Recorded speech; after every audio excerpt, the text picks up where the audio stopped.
Welcome to Meet the Press Now. I'm Monica Alba in Washington, where Republicans on Capitol Hill and the White House are zeroing in on a potential deal to end the travel chaos at airports around the country by funding TSA and the Department of Homeland Security as the shutdown enters day 39.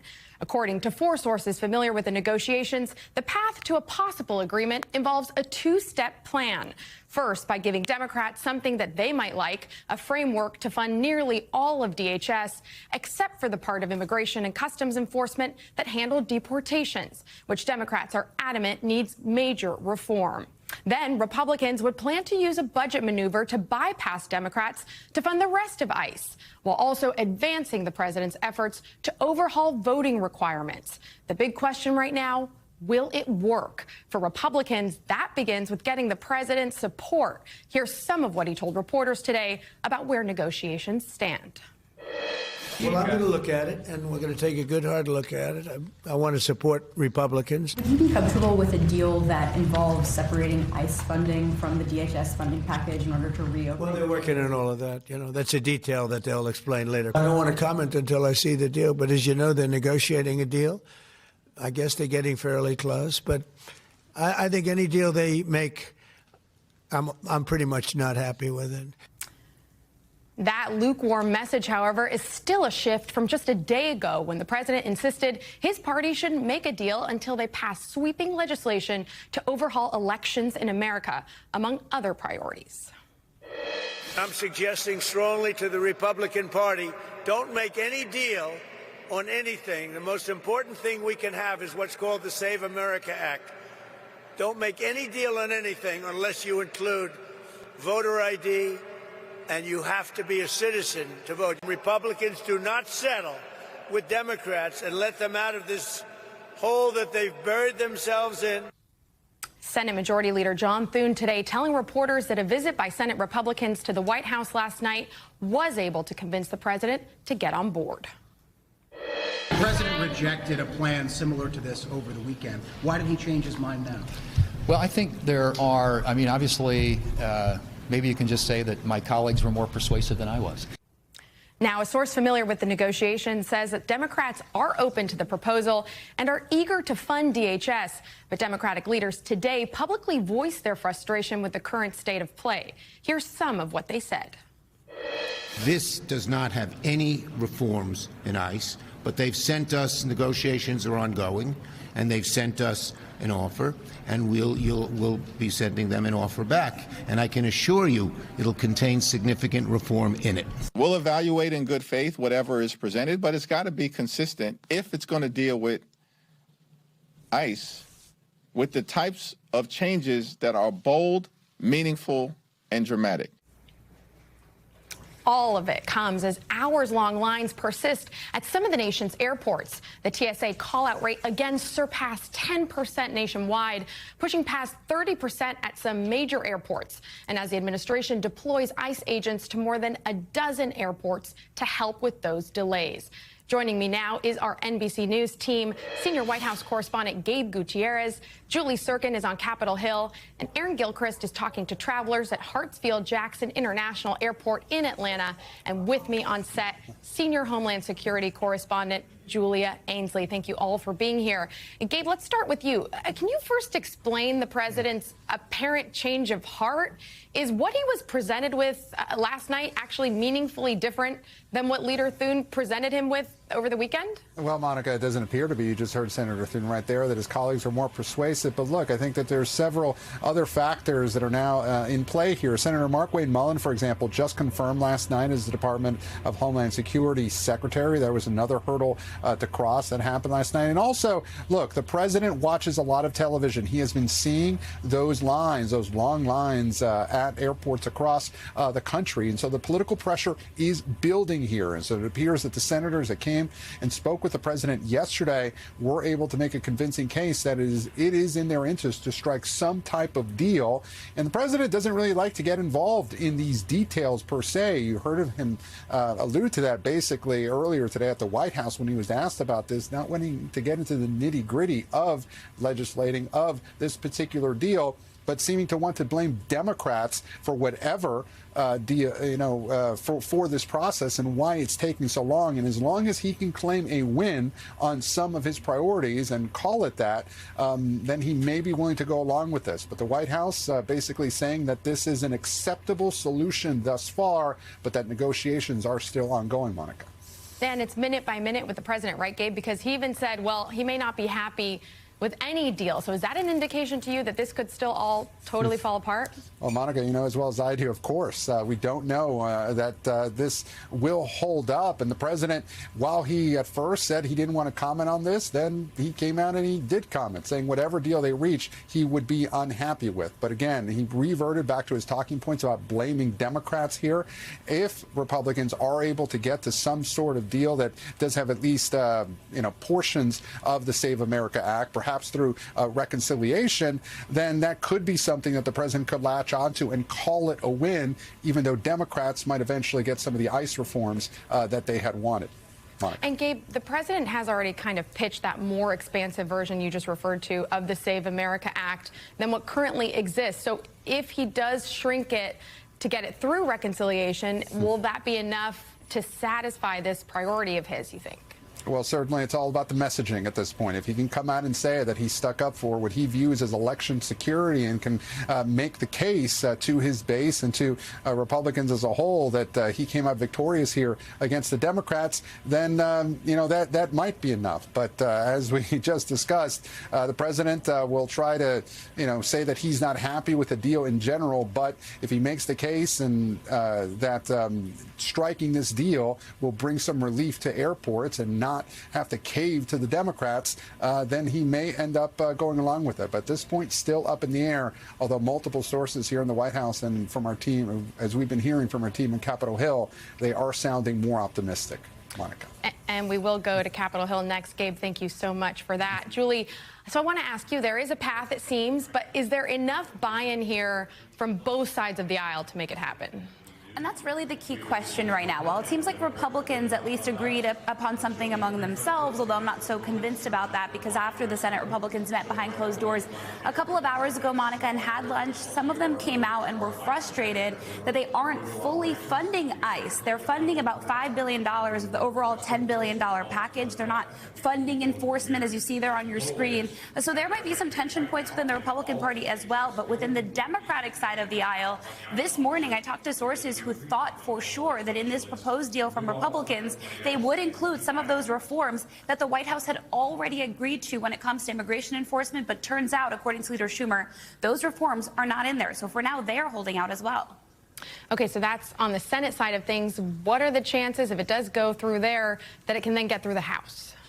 Well, that's the other wrinkle in all of this, because Speaker Johnson is dealing with a very different collection of Republicans, if you will, than on the Senate side. And there is some heartburn because the Senate does tend to jam the House, especially when it comes to funding matters as crucial as these. So for the House perspective, let's take a listen to Speaker Johnson, and we'll talk about it more on the other side.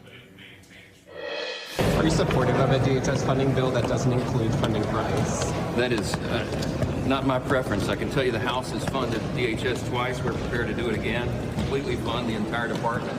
That is a responsible way to do this thing, so we've been very resistant to any idea to break it apart. They might be resistant about it, but if the president does get behind this effort and starts working the phones and calling up Republicans, as we know that he's done many times in the past, I think if this passes the Senate, it would eventually get through the House. But I think the question of the president's support is an interesting one. It was about 30 hours ago where I was at an event with the president in Memphis, where he told a room of law enforcement officials, right at an airport, I might add, that he is not going to accept a deal from Democrats, instructing his allies not to make one. And then today we heard those comments from him lukewarm, but privately I'm told that he did agree with Senate Republicans last night for this exact proposal. Yeah, both sides may be looking for an off-ramp there. Julie, can I just also ask you, we saw that in-person meeting at the White House last night. So does that tell you that there was a sense that Republicans were going to be willing to buck the president if they felt like they couldn't get the White House on board? That's an interesting question. We know that Leader Thune tried convincing President Trump over the weekend to get behind this deal, but we also know that White House allies wanted this deal, at least some of them. We know that many of them were on Capitol Hill trying to negotiate this and bring a solution to this because Republicans are in charge. The president, by effect of what he said for the last couple of days, would own a shutdown if it were to continue, especially in those airports. I know you'll talk to Aaron about, but I think when it comes to Republicans bucking President Trump, we haven't seen that happen many times, but certainly their patience could run thin. Monica? Julie, thank you so much for that perspective. Aaron, we will go to you next since you are there in Atlanta, which has seen one of the highest TSA call-out rates. How are things looking there today? Well, things have actually been looking pretty good here today, Monica. I think we talk about the early morning hours, which are the busier hours at this particular airport, and we did see a crush of people, lines snaking outside the airport terminal, even in the pre-check line. But the reality since about 8 o'clock this morning has been this is a very normal-looking airport. You may see behind me here, this main checkpoint has been virtually empty for the last little while. At different points during the day, we've seen the volume sort of increase a little bit, but nothing like what we saw yesterday, over the weekend, and into last week, where we saw lines snaking through the airport terminal. At the same time, people who've been looking to travel have been coming here with the understanding that conditions could change at any moment. And so people have been getting here earlier than they might otherwise get here to just sort of be prepared for a long line and to have to wait a while. Let me let you hear from a few passengers that we spoke to a bit earlier today about their travels as they were coming into this airport. We're a little bit worried about when we leave here next week. Do you have a plan yet for that? Get here early. So you just sort of grin and bear it, huh? Grin and bear it. That's all we can do. I wouldn't recommend traveling right now if you don't have to, especially if you have kids. I mean, it's a lot. It is very overwhelming right now, so. And what do you make of the fact, I mean, obviously we know a lot of the TSA agents have not been working or calling out because they're not being paid. What do you think about that part of this drama? I mean, I feel bad for them. I understand. I get it. I mean, gas is high. Everything is high. I mean, we all want to get paid. I mean, that's just where we're at with it. Now, a lot of airports that have been telling people to check their websites for wait times have stopped posting wait times because they were just inaccurate. They were so unpredictable for several days. It is worth noting, though, that the one of the airports in Houston, George Bush Intercontinental Airport, does still post wait times on their website, and they've been showing all day long 4-hour waits for people who are going into that airport. So, Monica, I think it really does depend on when you're traveling and what airport you're going to, whether all the security checkpoints are open or not, and that's something that has been less and less predictable because the call-outs happen as a matter of what shift is coming in. So they may not know that they have fewer TSA officers until it's time for them to be here, and they don't show up, and then the lines can get long again. 4 hours. Wow, that is staggering. Aaron, I do want to ask you specifically there in Atlanta where you are, have the travelers that you've checked in with told you whether they feel like the presence of ICE agents is maybe making a difference in some of those lines and the changes you're seeing today? Yeah, we have heard from people about that, and I think most people have just sort of noticed that the ICE agents are in the airport. I can tell you for the last hour or so that we've been in this particular area near the main checkpoint, we haven't seen any of those ICE agents walk by, and the ones that we have seen as we've been moving around the airport have just sort of been walking around or standing together in groups. We know that they cannot run the X-ray machines at the TSA checkpoint here, but we were told that they could help with crowd control, that they might be able to check IDs, but we haven't seen them engage in any of the TSA operations at this particular checkpoint behind me. I was at LaGuardia yesterday afternoon. We didn't see them engaging in those operations there either. And so at this point, we know they're in the building, and that's about all we can say, Monica. Aaron, thank you so much for bringing us that from Atlanta. We really appreciate it. We're going to turn now to Julia Ainsley, who covers DHS. And I want to just get your expertise. The new DHS Secretary, who was just sworn in today, should we expect major changes to the administration's immigration policy, or do you see these recent staffing changes of who's at the top as mostly a rebrand? I think that the rebrand began on January 24th, and that was the day that Alex Preddy was fatally shot in Minneapolis. After that, we saw Greg Bovino, who was the commander of Border Patrol leading those surges in those cities, be pulled off. They put in Tom Homan, and Tom Homan is remaining in that place as borders are. He told me that he thought that if they did not conduct targeted arrest, meaning of criminals who they knew to be criminals, rather than people who merely were in the country illegally, they could lose the faith of the American people. And that seems to be the same brand and same mantra that we're seeing carry through. Now, Markwayne Mullin was someone who was chosen who could be an easy pick, and you could see how quickly he moved through. Trump gave a March 31st exit date for Secretary Noem, and instead here we are on March 24th. He's already there. And so I think what we're seeing now is a pivoting in this administration, and you, of course, would know well at the White House covering that as well, of trying to really get away from the immigration enforcement issue as a top talking point and to try to have someone at DHS who can command the helm, keep the lights on, try to get this agency back up and running, but who isn't going to cause a lot of drama. He even said in his nomination hearing, I don't want this agency to be the top headline every day. Which it was. It was many of those headlines from your own reporting, we should point out, exclusives that you broke. Let's talk about the funding deal that is on the table right now that would potentially fund just part of ICE. How would that work, and how complicated would that make the current operations? Yeah, it's not something I'm familiar with exactly procedurally how they could do that. You typically fund an agency as a whole, like a department like DHS. But just to put in perspective of how much money ICE has right now, they previously walked into this administration with a $9 billion operating budget. The One Big Beautiful Bill increased that to $75 billion. Of course, that's over 2 years. That doesn't mean it's going to be what they get on a recurrent basis, but they are the most well-funded law enforcement agency in the country. So it stands to reason they could get by without having an infusion through more money coming through a dedicated annual funding bill. And so obviously that seems like a palatable choice for a lot of people right now, hoping they could come back around to ICE later. And maybe if they give it some time and let Markwayne Mullin stay there for a little while, Democrats could come around to this period, to the table as well on this. Julia Ainsley, thank you so much for being here today. We appreciate it.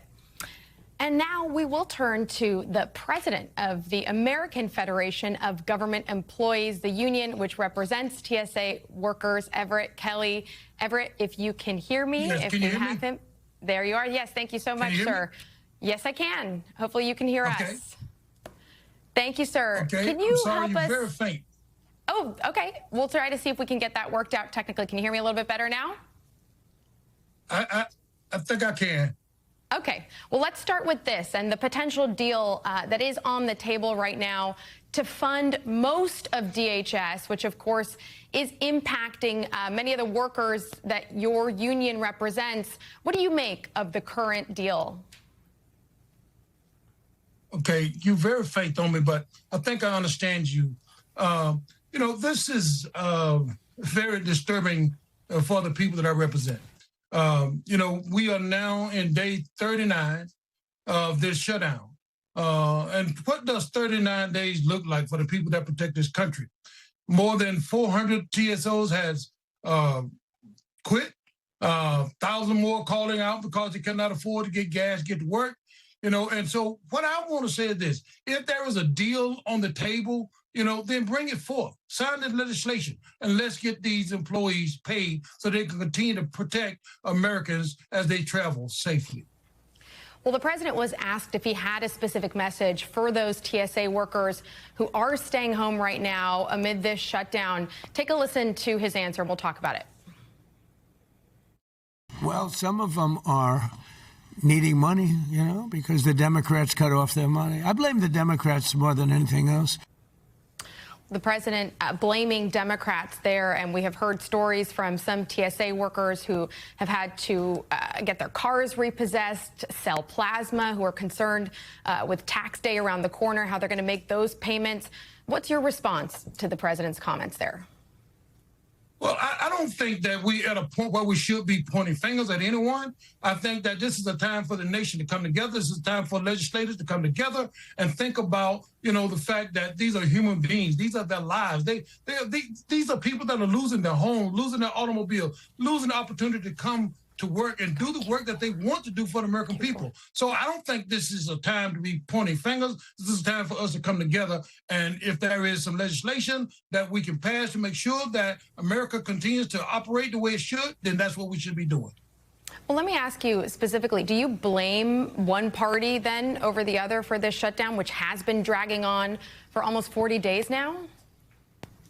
You know, I don't think that I should be blaming any party over the other because, like I said, you know, it's the United States Congress that needs to do their job. You know, I employ all of them to do their job. If they do their job, then we wouldn't have these crises. So it's not one party over the other. You know, it's collectively, you know, what we do as the legislative branch. Let's get the job done. You know, and to think about, you know, the possibility of Easter coming and some of them leaving and going home, you know, I submit to them that they need to make sure that these employees are paid prior to leaving, going home for Easter. Well, DHS has reported that more than 450 TSA officers have quit since the start of this partial shutdown. And those call-out rates we've been talking about topping 10% nationwide. Are you worried that more workers could quit? And how difficult will it be to replace them? I mean, you have to understand what these employees are facing. You know, this is the third time in 6 months that they have been without pay. And certainly they have to provide for their families. So I am afraid that if we don't put a stop to this shenanigan, then we will see more and more people quitting their job. We'll see, and it'll be hard to recoup those people once they are out of the system. You know, and I don't want to see a system failure, but I do think that that's what some people are planning on. But, you know, if we can get these people paid, get people back to work, you know, I don't think we'll have these issues to worry about. And you have been critical of President Trump's decision to send those ICE agents to assist TSA at the airports we've been talking about, saying that they don't have the proper training. DHS says that the agents are actually being tasked with non-specialized security functions, just like guarding exit doors or crowd control, and that they're making announcements. But considering the shortages, is that help needed? Is it welcome? Well, you know, if there was real help, from what I'm seeing and understanding, you know, they're just walking through, maybe helping people, you know, get in and out of cars, passing water out. You know, there's nothing really that they're doing to assist the TSA agent that have this specialized training. They go through at least 6 months of specialized training, and they need that in order to be effective and efficient on the job. And these agents, while not meant to be disrespectful, they just don't possess the skills needed to perform these duties. Everett, Kelley, thank you so much for bringing us that and the perspective of those TSA workers. We really appreciate it. Thank you. And coming up, a new wave of attacks across the Middle East after the White House says Tehran wants to make a deal and Pakistan moves to be the key mediator in negotiations. Plus, the search for answers. Authorities ramp up their investigation into the deadly collision at LaGuardia Airport between an Air Canada jet and a fire truck. You're watching Meet the Press now.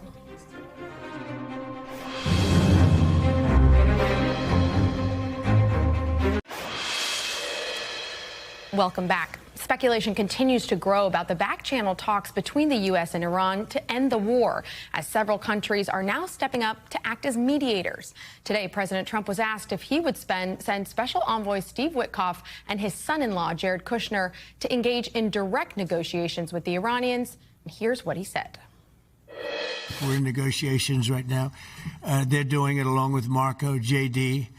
We have a number of people doing it, and the other side, I can tell you, they'd like to make a deal.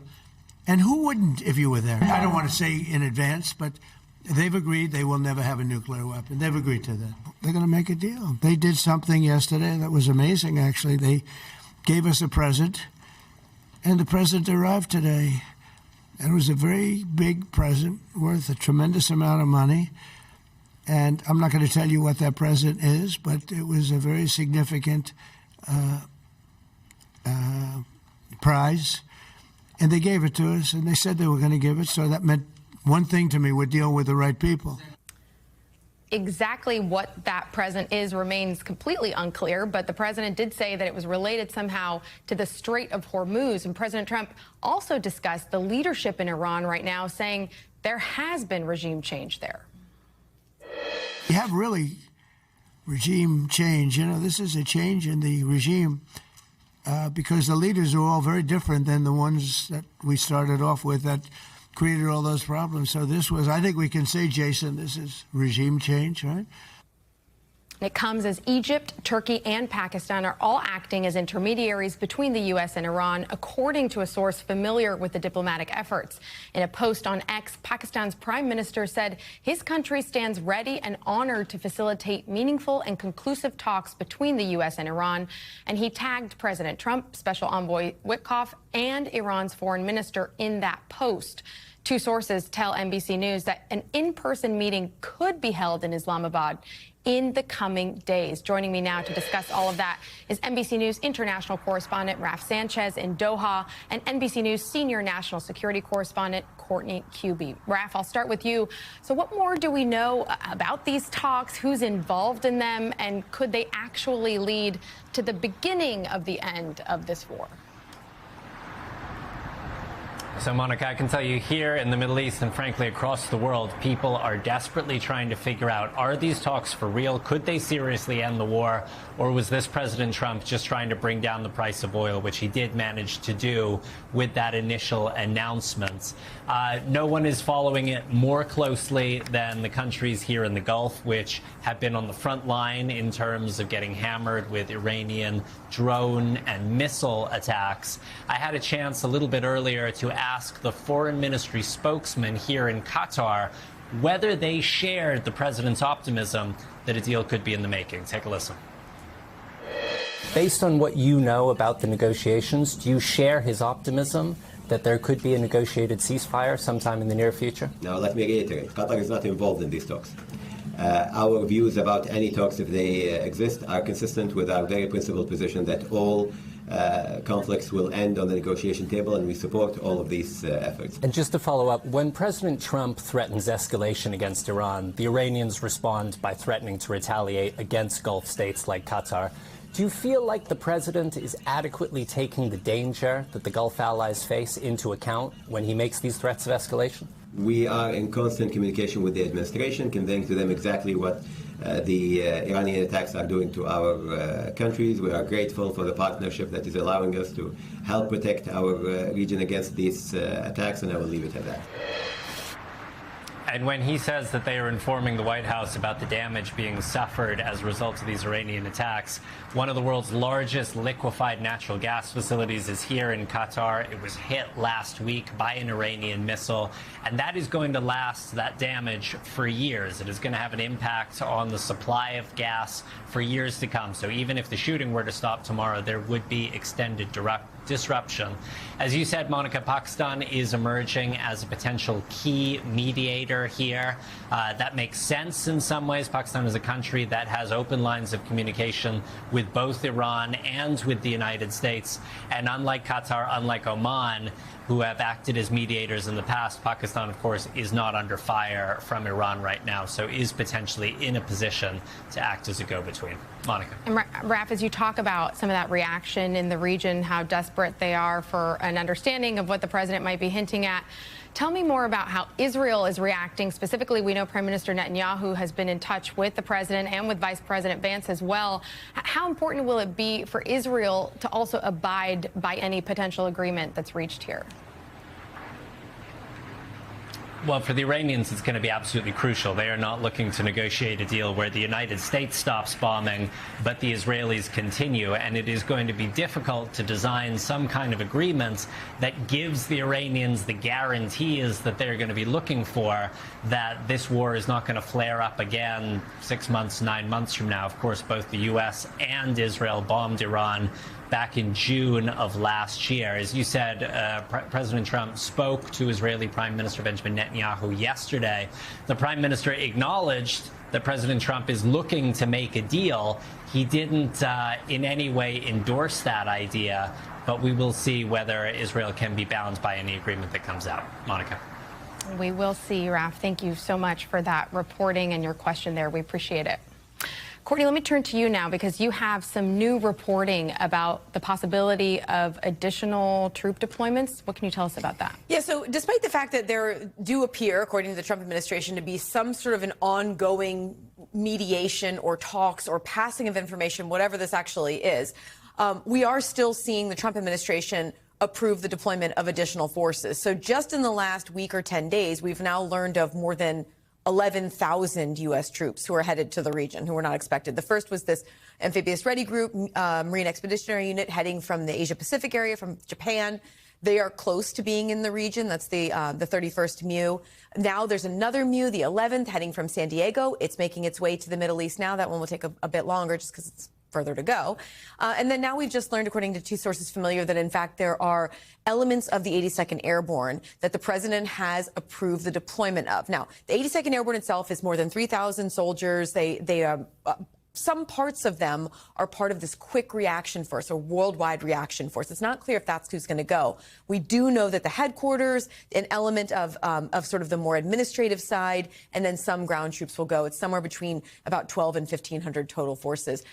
Again, they don't have their deployment orders yet, but the president has approved it. So we just have to look at what's happening. You know, even though while these talks or whatever are ongoing, they're still sending people forward to the region. Yeah, two different kind of competing narratives here of whether this really is winding down or ramping up in another sense.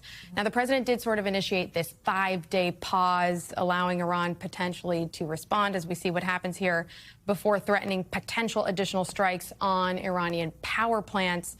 So let's say if these talks totally fall apart, if that devolves, does the U.S. still have the capability and capacity to strike Iran's energy infrastructure at the end of this week? Yeah, absolutely. They have everything that they need to do that. I mean, I think that the challenges are going to be, the first one is striking a facility that wouldn't be a violation of international law. If you cannot, the law says you're not supposed to strike a facility that would cause massive harm to civilians. Now, there are facilities that primarily are servicing the military or the Basij or some of the elements of the Iranian regime. But that's the first challenge that they would have. The second would be how Iran responds. Iran has already threatened that if, in fact, that happens, they will go after energy infrastructure in the region. They'll go after desalination plants, potentially. So it could unleash a retaliation that would only continue to escalate. We've already seen that happen in other sort of areas in this war. Courtney Kube, thank you so much. As always, we really appreciate it. Up next, what we learned this afternoon from federal officials about a communication breakdown in the moments before that fatal collision at LaGuardia and where the investigation goes next. You're watching Meet the Press now.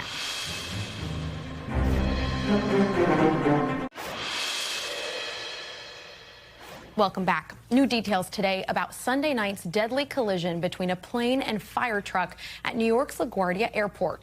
Federal investigators telling reporters that the truck involved in that collision was not equipped with a transponder needed to trigger a warning on runway safety system called ASDX. In order for ASDX to work well, you have to know where ground vehicles and aircraft are. So in this case, that vehicle did not have a transponder. And it would have been helpful when you have a radar radar target.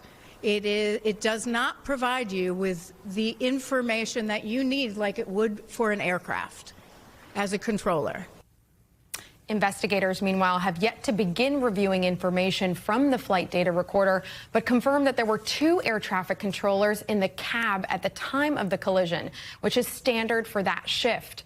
Both pilots from that Air Canada flight were killed in the collision.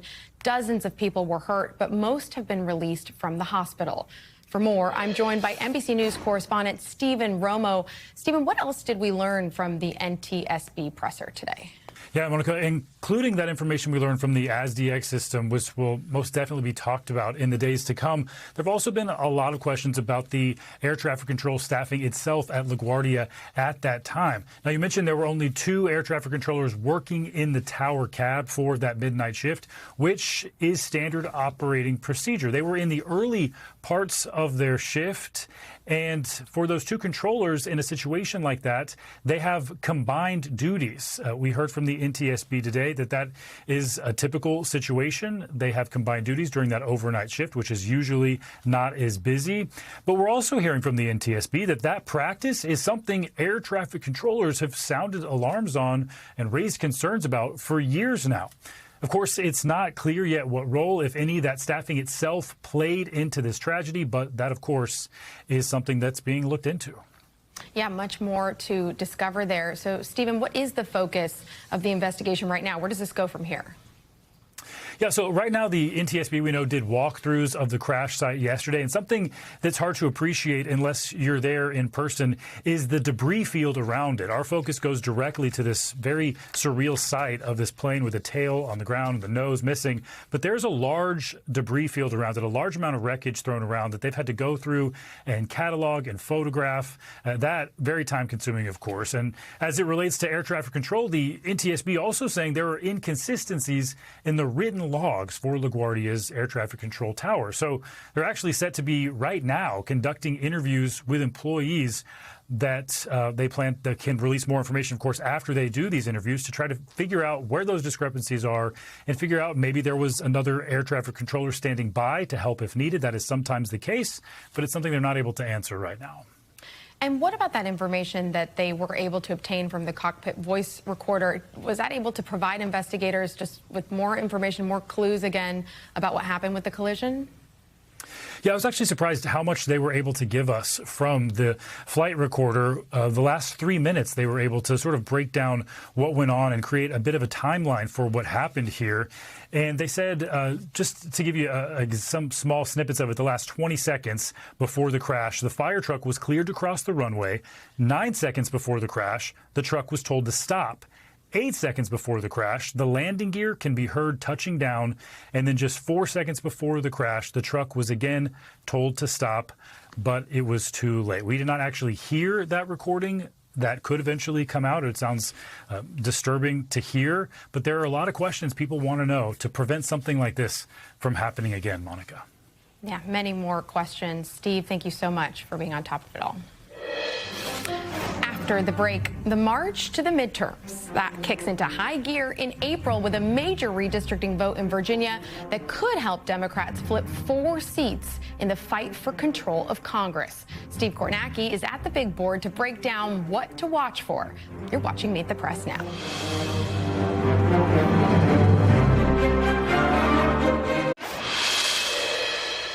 Welcome back. Turning now to the battle for who controls Congress, which could be determined by a battle over redistricting. The state in the spotlight right now, Virginia, where voters will be voting 1 month from today on a new map that could give Democrats an additional 4 House seats this November. But some Democrats warning that the state's redistricting referendum is, quote, not a done deal. Congressman Don Beyer telling NBC News, we have to effectively make the case that even though this seems unfair in Virginia, it's totally fair for America, for those of us who believe that taking back the House is the most significant thing we can do to stop Donald Trump. Democrats also worry that the timing of the special election on the referendum in April makes voter turnout unpredictable. That Virginia election is one of several April races that we will be watching, along with NBC News chief data analyst Steve Kornacki, who joins me from the big board with more. Steve, what races will you be following most closely coming up? Yeah, Monica, it's interesting. We've reached a lull in the primaries for the midterms, but we do have 4 elections coming up in April, different types of elections here. Special election for the House in Georgia on April 7th.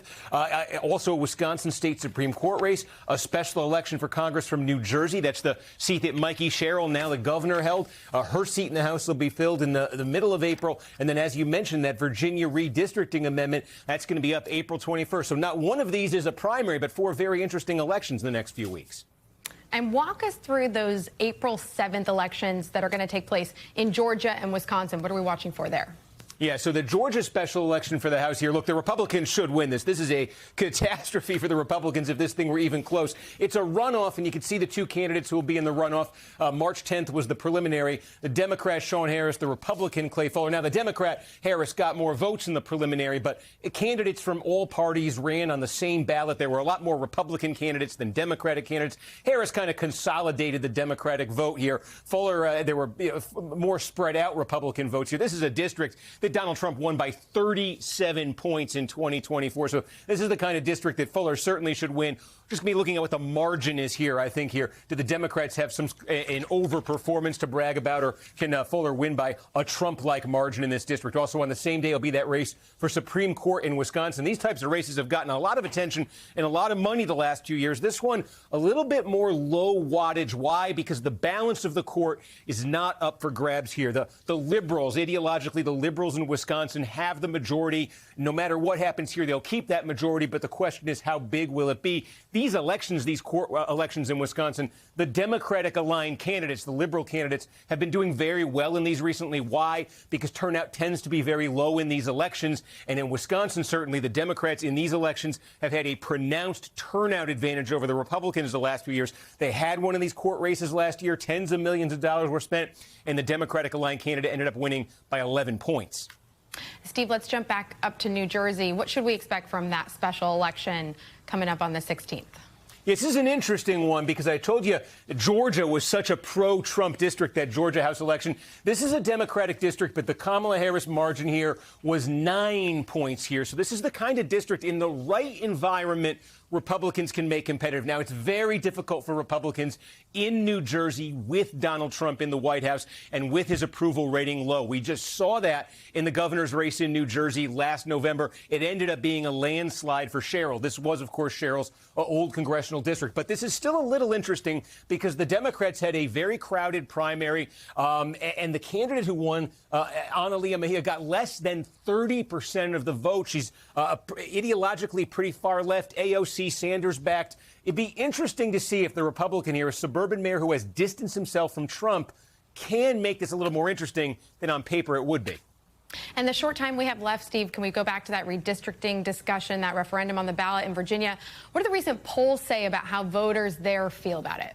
Interesting. You remember you had one in California last fall. Democrats put a referendum there, had to on the ballot. It passed easily. Virginia Democrats said, hey, let's do the same thing right here, try to gerrymander this. Here's what the first poll showed. Now, this is a couple weeks old right now, but look at this. Opposition to changing it, keeping the current map-making process the way it is, started out ahead in this race. So it is a blue state. Democrats were able to do this in California. They're trying to take that model and make it work in Virginia. They may have some work to do. Steve Kornacki, thank you so much for all that data. Got it. And still to come, the political gamble facing both parties in the fight over DHS funding, as party leaders try to dig themselves out of a jam after having dug in on their demands. You're watching Meet the Press now.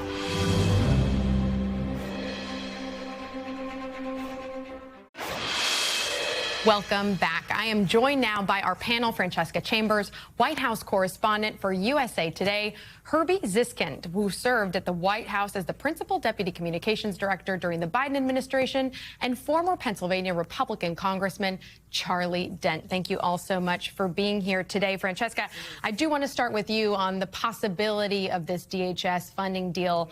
Should we be cautiously optimistic that something is coming together, or is this all going to collapse? Well, nothing's more motivating for members of Congress. I'm sorry, nothing's more motivating for members of Congress than a recess that's coming up, because they have to go back and they have to face their constituents, many of whom are probably pretty upset about what they're seeing right now at airports as they're trying to get on their spring break. And also, Congress just wants to get out of town. So in one sense, there's a reason to be hopeful.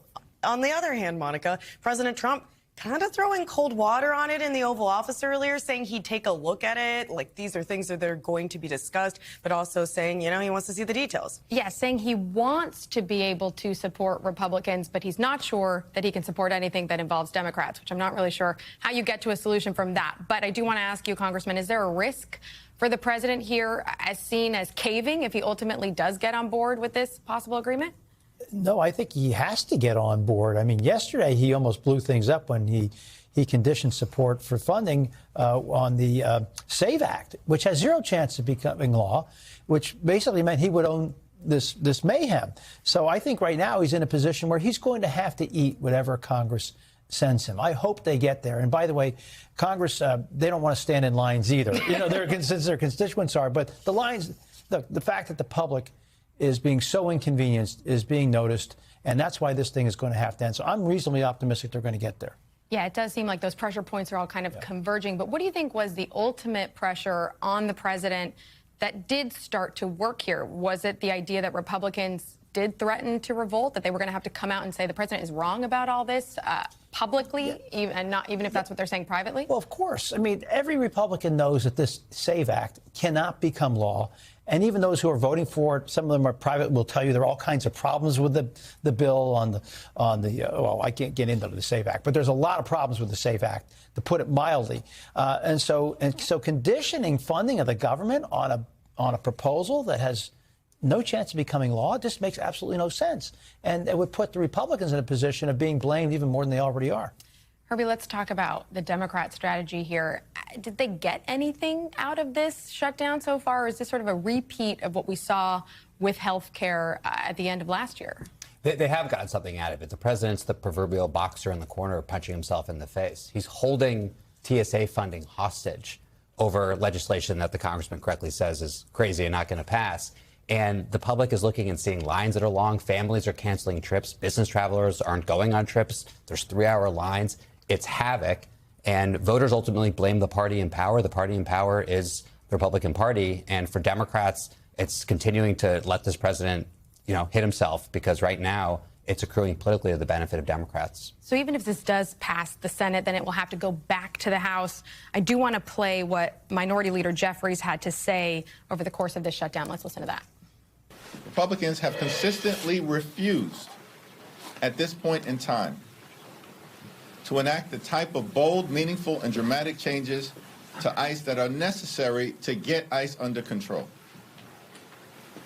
Our position remains the same. We need dramatic, bold, meaningful, and transformational changes to get ICE under control. That's what the American people want to see. We've drawn a hard line in the sand on behalf of the American people, and we're not going to allow the Congress to cross it. ICE needs to be dramatically reformed. He has spelled it out pretty clearly there. So if it does pass the Senate, Herbie, could this potentially be a wedge within the Democratic Party? How are they going to navigate that? Well, we still need to see exactly what's in this bill, but there shouldn't be a challenge of doing two things at once, which is dramatically reforming ICE, which everybody agrees is necessary right now, including the president, and funding TSA, getting our airport security up and running so travelers can go out for the holidays and see one another. Both are possible. We have to learn more about what's actually going to be in this proposal.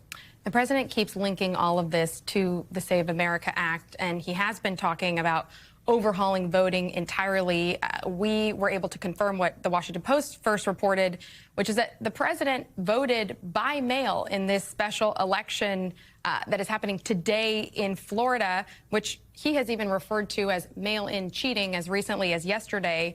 So is that hypocritical? Well, of course it's hypocritical, but that's this problem with the SAVE Act. I mean, they're talking about getting rid of mail-in voting, proof of citizenship. These are big deals. And getting rid of mail-in voting, by the way, would be very problematic for many red states like Florida, like Utah, and others where they have very sophisticated systems. Nobody's really cheating down there, as far as I can tell. And so I think this is terrible. And the fact that the Democrats are conditioning support for TSA on ICE reforms, Trump's conditioning on SAVE Act. We have set up a situation in this country now where shutdowns have become normalized. And it's leading to this paralysis and instability in government. And I really dread the future if this continues at this rate. Yeah, multiple just in the last 6 months. So, Francesca, if we are seeing more Republicans vote by mail, the president, just as recently as the last couple of days, is there potential for that to backfire on the GOP? How will they handle that? Well, Lisa Murkowski has been one of the outspoken Republicans saying that this isn't really something that would work for her state, at least not the way that the president has outlined it and described it.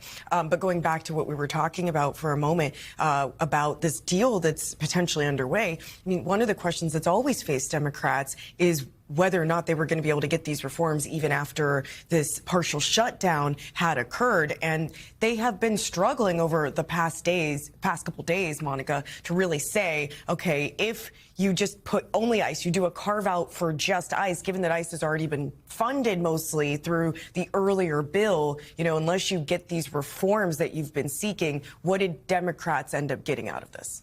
And is there a concern from Democrats, Herbie, or do they see this more as bluster when the president says he really does want to do something about overhauling the elections and specifically trying to go after mail-in voting?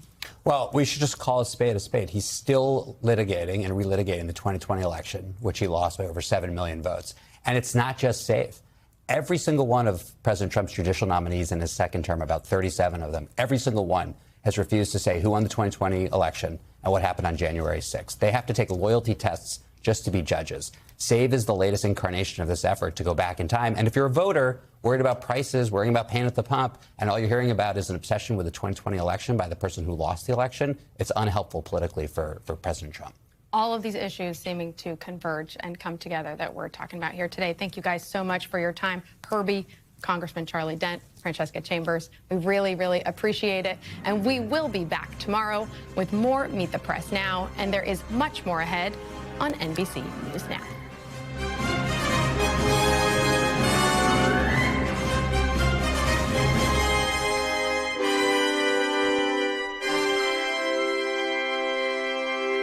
We thank you for watching, and remember, stay updated on breaking news and top stories on the NBC News app or watch live on our YouTube channel.